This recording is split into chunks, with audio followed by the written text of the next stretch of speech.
pikën kufitare të Kakavijës në kufirin me Greqinë, qarkullimi i udhëtarëve me autobus u bllokua sot.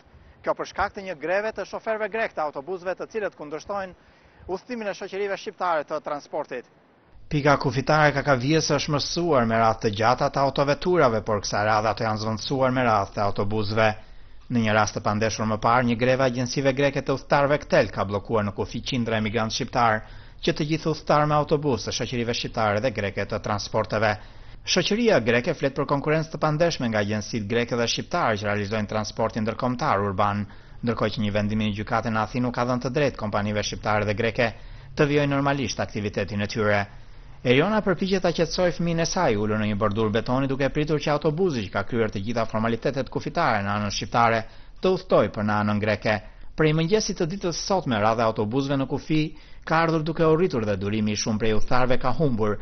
Greva ka qenë e panjoftuar më parë dhe Namiku thotë se ka gjithë natën që ka udhëtuar nga Skrapari për në Kakavi dhe kjo pritje në kufi duket e tepërt. Bëj 6 orë rrugë kam ardhur që në Skrapari. Udhëtar kam rrugë çfarë vetë rreth këtu tani.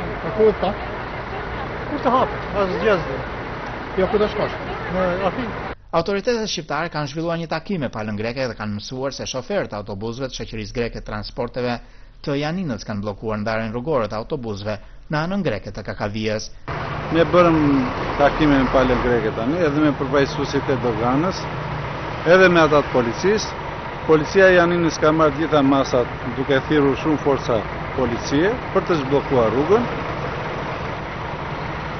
Gjithashtu, policia greke po negocionte me përfaqësuesit e kësaj shoqërie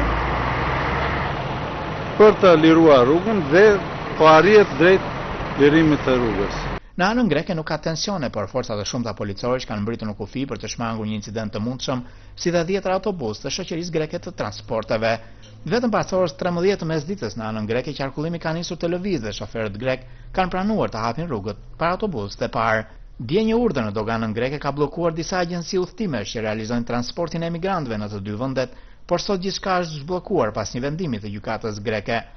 Kriza ekonomike dhe financiare në Greqi po rrit ditës tensionet në sektorë të ndryshëm dhe një nga efektet po reflektohet edhe në shërbimin e transporteve me Shqipërinë. Ndërsa kompania greke KTEL me pronësi shtetërore po ankohet për konkurrencën, shoqëritë e tjera shqiptare dhe greke flasin se veprimtaria e tyre është tejet normale dhe ka ndikuar në përmirësimin e cilësisë së transportit dhe në kostën e ulur të udhëtimit të emigrantëve shqiptar në kufitë të dy vendeve. Për Zërin e Amerikës nga pika kufitare Kakavijës, Raymond Kola.